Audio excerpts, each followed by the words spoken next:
having no patrons at the Masters is sure to have a ripple effect across Augusta, and some of the biggest impacts will be our local businesses. That certainly includes restaurants, bars, retail stores. Brady Trapman will talk to a local business about their plans now. Business owners I spoke to are split. Some are shocked, and some are saying it is what it is. But they're all just hanging on. As if our local economy wasn't hurting enough. Take all of these people from the picture. We did it once in April already, and then now kind of going through the same pain again and watching those dollars fly out the doors. Howard Usry says the money flying out the door at Fat Man's Hospitality Group is in the 6 digits, mainly because of catering. Masters Week is our 13th month of the year that we get to add to that revenue. Yeah, it's a good kick in the stomach. At Communigraphics in North Augusta, it's just another hit to their income. Unfortunately, it just is what it is. And I think we keep looking at it like, okay, what's the worst case scenario? This is not it. In Tracy Hook's eyes, the worst case is the tournament being canceled altogether. She's mainly worried about her customers. You're going to have to sit on that merchandise for a year, and you're going to have to encumber that cost of inventory for a year. Many businesses are in a bind, but the year has been so difficult already, it's hard to measure. Yeah, it's affected us. It's hard to say how much because everything has affected us, and we're down tremendously. How long will that last? Some say until Masters next year. I think we'll bounce back from it just fine. Just got to hang on tight. Brady Trapman reporting for us there. Businesses did tell us the summer months have been better. They say that's helped ease the pain, at least a little. A U.S. Senator and Georgia's First Lady together in Augusta today visiting the Cyber Center. Senator Kelly Loeffler and Marty Kemp met with leadership there, talking about the workforce and funding for that big center on the Savannah River. Senator Loeffler says Augusta University is becoming a model for the entire country.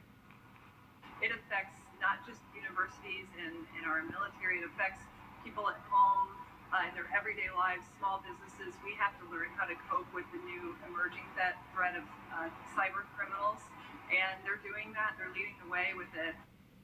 They also talked about funding for AU Health as they try to expand their virtual care efforts. Several times, Senator Loeffler has requested federal government give them money to help fight COVID-19. So far, the national group has awarded AU Health more than $800,000 in grants, most of that going toward improving virtual care efforts. Aiken County leaders talking back to school today. They just wrapped up a Q&A about 5 minutes ago. Leaders say 500 students are still on the wait list for virtual learning. Parents have until tomorrow to withdraw, opening the door for students on the wait list. They also say temperature checks will not happen for every student every day, and cafeterias and buses will be assigned seating. We'll have all the details they discussed tonight at 11. The case involving former deputies from this video went before the Georgia Supreme Court today. These are the former Washington County deputies who appear to tase Uri Martin until he passes out. Later, Mr. Martin died. This happened back in 2017. Now those deputies face murder and reckless conduct charges. We break down the latest details in the case. Martin can be heard crying out in pain and exclaiming what sounds to be like, "They're killing me," before his voice slowly fades. It's how the state describes the tasing death of Uri Martin. And today, the state argued the same thing once more, that he was no threat. We stand by the family knowing that his life was taken away from him for no reason. The Washington County NAACP, along with the family, watched the Georgia Supreme Court hearing today, where the officer's lawyer said their immunity should be upheld. The argument, they were just doing their job after a call about a suspicious person walking in a neighborhood. But they cannot do any kind of stop or command a stop until it's reasonable suspicion of some crime. Not just reasonable suspicion that I would like to know more. That's a tier 1 stop, which a citizen has a right to say, "Go screw yourself, officer, I'm walking away." Today, the Supreme Court justices outlined the case boils down not to the tasing itself, but whether officers had the legal authority to ever stop Uri Martin in the first place. He was walking in the roadway. The legal team for the officers claimed, yes, that Uri's violation included walking in the street, littering after throwing down a soda can in front of officers, and later taking a defensive posture that they say suggested he could harm police. Meanwhile, the Washington County District Attorney's Office counters Martin was unarmed, had been walking in the heat for hours, battled mental illness, and posed no threat. The case has seen its fair share of filings, refilings, and trial proceedings over the past 3 years, but local NAACP President James Neal That he was just trying to get to his family. Is hoping this appeal to the Supreme Court is the final chapter in a story of justice for Uri. The justices did not issue a ruling today. They want to take more time to review whether qualified immunity should be off the table. They have not yet set a date for a judgment.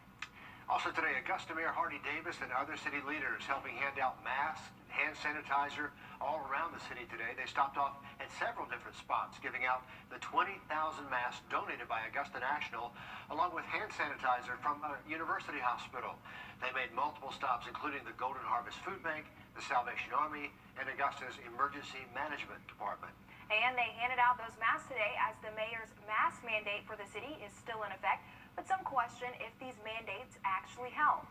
So South Carolina health officials did some research. Kennedy Harris shows us what they found. New data from the South Carolina Department of Health is proving that masks do work. And Aiken health officials say they've seen changes in case numbers since their mask ordinance began. When it comes to the spread of COVID-19, masks are making a difference. I think people are more aware. They're seeing the impact in our community. They're seeing the cases. They're having loved ones affected. So it's multiple things, but the masking certainly helps. The proof is in the numbers.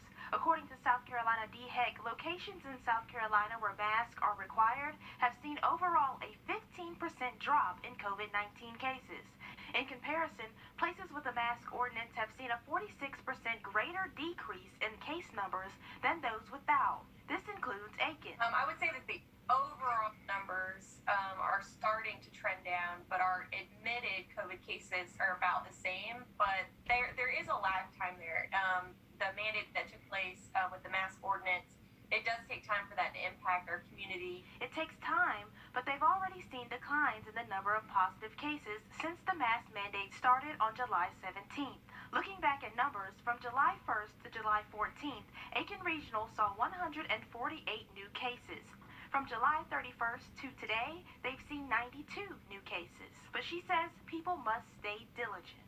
Even if the ordinance wasn't here and before the ordinance, it's important that we practiced it, throughout this to protect not only ourselves, but to protect our other citizens in our community. And Aiken's mask ordinance will be in effect until around mid-September. In Aiken, Kennedy Harris, on your side. Very tragic news today. Augusta Utilities Director Tom Wiedmeyer has died from COVID-19. He was 59 years old. Tom's been the Utilities Director since 2009 and has served the people of Augusta for more than 30 years. We're just learning about his funeral arrangements due to COVID. He will have a private funeral Saturday at St. Mary on the Hill. Then a graveside service will follow at Westover Memorial Park at 3:30. Augusta's interim city administrator says today Tom was a beloved team member, and his commitment to the Augusta community will continue to be an inspiration to those who've worked with him over the years. Looking at the cases across the two-state this afternoon, 2,600 new cases in Georgia today.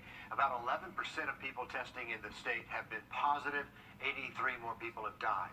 In South Carolina, 900 new cases as the daily count stays low for the state. Less than 16% of people tested yesterday were positive, which is also lower than we've seen recently. 35 more people died. And our local hospitals reporting AU Health approaching 6,000 cases now. They have 74 people in the hospital there. 13 new cases at University Hospital today with 85 COVID patients in-house. 14 new cases today at Aiken Regional with 35 people in the hospital there. 7 new cases between Doctors Hospital and Charlie Norwood. 40 COVID patients in-house at Doctors. If you'd rather do the testing yourself, there are at-home tests you can get. We put them to the test, and now the results are in. What our I-Team found coming up in 90 seconds. And we have a new flood advisory in effect for portions of Barnwell and Bamberg County. Update on that, look at other storms across the area coming up.